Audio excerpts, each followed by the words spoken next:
Hola, bienvenida, bienvenido a Vivir Innovando, tu espacio para el cambio. En este programa hablaremos cómo salvar la vida de nuestro planeta con innovación. El 15 de febrero del 2022 se produjo un derrame de petróleo en las costas de Ventanilla, en la ciudad de Lima, muy cerca de aquí. El mismo que fue calificado como un desastre ecológico y que produjo la muerte de varias especies. Fueron 12.000 barriles de crudo vertidos al mar, cuyo impacto medioambiental aún no se ha logrado dilucidar por completo.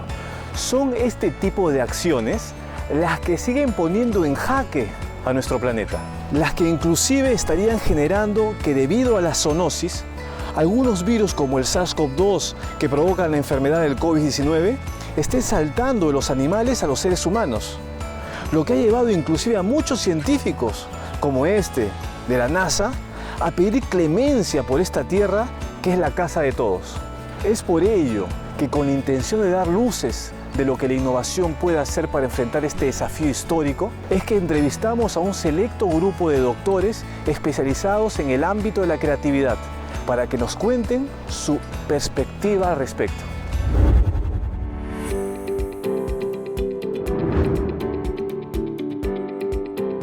La creatividad humana es lo único que puede promover un mundo en el que los seres humanos podamos convivir de una manera que sea sostenible en lo medioambiental y en lo social. Porque simplemente replicando o optimizando o ganando eficiencias sobre las formas de hacer antiguas es imposible, es inviable, no va a ocurrir nunca que seamos capaces de proteger el planeta en el que estamos, a la vez que somos capaces de proveer decentemente para todas las personas que lo ocupamos. El primer ser humano que cogió un hueso de animal y que decidió que funcionaba como herramienta, la creatividad es el reflejo completamente de su proceso, y eso es algo súper significativo para la historia y para la cultura del ser humano. A veces creo que no somos conscientes de que cada conducta que hacemos tiene una implicación, en mayor o menor medida en función a cuánto ésta se replique y se comparta. O sea, como somos seres sociales, y al final como seres sociales lo que hacemos es imitar al otro. Que esa creatividad ayude al individuo, a los colectivos, a pensar de una forma crítica, a trabajar colaborativamente y a dar resolución a los problemas de tal manera que sean los propios sujetos los que tengan capacidad de imaginarse de forma casi autónoma su propio presente y futuro, ¿no? Jamás nunca pensábamos que íbamos a vivir esta pandemia, pero tampoco jamás nunca pensábamos que íbamos a ver la manera como la gente ha sacado de la nada proyectos, ideas, iniciativas, capacidad de adaptarnos, ¿no? Cuando decíamos, no, es que las organizaciones no innovan porque la gente no se adapta, las personas no tienen capacidad de adaptación. Mentira, mira lo que pasó y cómo nos hemos adaptado y cómo hemos seguido viviendo y hemos seguido adelante, ¿no? Cuando nos unimos como organizaciones, yo sí veo que durante esta pandemia se ha visto perfectamente quién ya tenía músculo para innovar y ser creativo y quién no lo tenía. Y las organizaciones que de antes ya tenían estos procesos, espacios, maneras de hacer que llamaban a la innovación y que les hacía sentirse cómodos en la innovación, han podido tomar esa creatividad y materializarla en iniciativas concretas con mucho más éxito y mucho más deprisa que aquellas organizaciones que no lo hacían. Cuando estamos viendo este escenario que se vuelve un poco hostil, la creatividad se vuelve una de esas herramientas para decir, bueno, ¿qué vamos a hacer a partir de esto? Pero hay gente que ahora se siente tan a gusto trabajando desde casa, Edgar, que ahora mismo estamos pensando en, no quiero regresar a mi vida anterior. Y eso, Edgar, es una de esas grandes cosas que han surgido gracias a la creatividad. O sea, hemos tenido que aplicar la creatividad para atender ese tipo de necesidades, ¿no? Llevamos muchos años estudiando curas contra el cáncer o vacunas contra el VIH o contra otros virus, y que hayamos logrado tener una vacuna en 9 meses también tiene mucho que ver con la creatividad. O sea, para mí, aquellos, sea Pfizer, sea AstraZeneca, sea Moderna, sea cualquiera de esas empresas, están haciendo procesos creativos aplicados a sus experimentos. Pero al final y al cabo es un proceso creativo. Cuando digo, ¿y qué tal si probamos esta molécula con esta otra mezcla y hacemos esto? Eso es un proceso creativo. Por lo tanto, la creatividad está en todas partes. Creo que Japón es un ejemplo perfecto de lo que estamos hablando, de cómo la creatividad influye y cómo traspasa estos términos que son cultura, sociedad, ciencia. Este respeto por el medio ambiente, el animismo, si te pones a pensarlo, está en la misma línea en ese sentido, aunque no tenga nada que ver, aunque categorialmente sean cosas distintas. En el imaginario de Japón están la robótica para el bien. Tienen a su Astro Boy, Ghost in the Shell, es una de las obras maestras, ¿no? Dos ejemplos también buenísimos.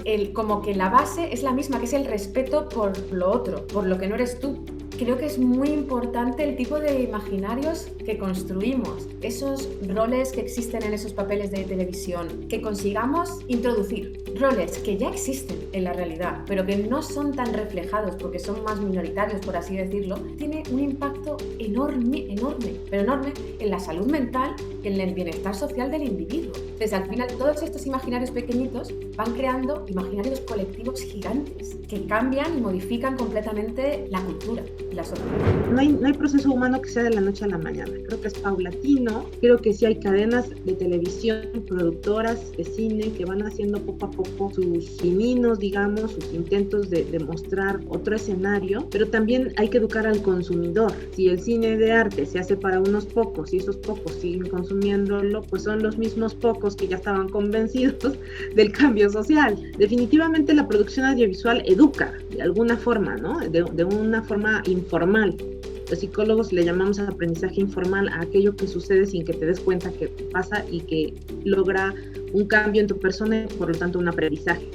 Entonces, definitivamente yo les digo a mis estudiantes, somos lo que vemos, somos lo que escuchamos.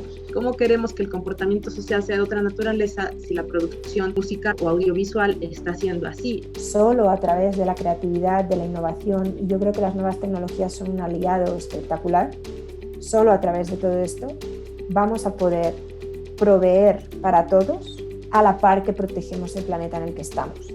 Hace tiempo que ya no tenemos que estar hablando de la responsabilidad social corporativa como principal herramienta de sostenibilidad para las empresas. Es que la sostenibilidad tiene que pertenecer al ámbito de la estrategia de las empresas y de la innovación de las empresas, y a línea de producto y a CFO en cómo implementar cuestiones de sostenibilidad, pero la sostenibilidad tiene que pertenecer al core del negocio. Quien piensa que la sostenibilidad es un lujo está nadando desnudo. Y lleva nadando desnudo todas las veces que dijo que le importaba. No entendió nada, porque ninguna empresa tiene éxito en un planeta que se estropea y en una sociedad que está enferma. Ninguna empresa puede tener éxito en la que hay inestabilidad política, en la que las democracias están en juego y las libertades están en juego. Ninguna empresa tiene éxito en un contexto de pandemia, en un contexto de riesgos para la salud y en un contexto de un planeta que se revuelve por el daño que se le hace.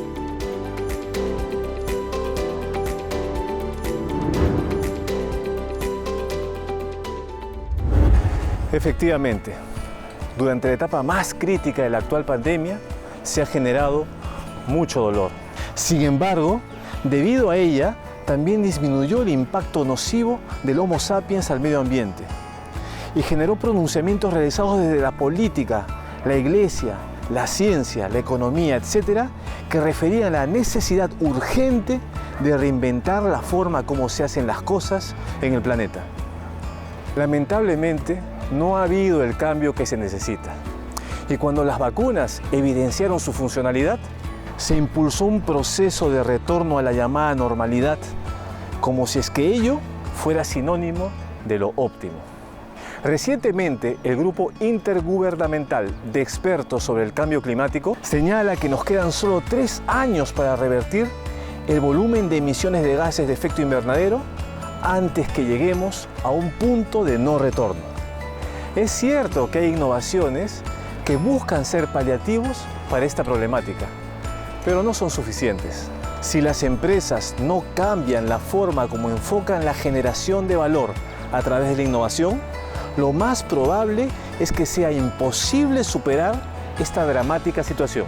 Es por ello que desde Vivir Innovando afirmamos que lo que se necesita de las empresas es que siempre innoven generando un valor suficiente.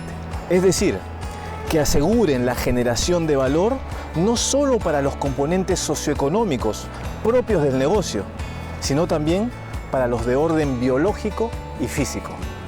En próximos programas mostraremos cómo es que atendiendo a estos componentes en su integridad, es que con innovación podremos juntos contribuir para salvar nuestro mundo. Hasta pronto.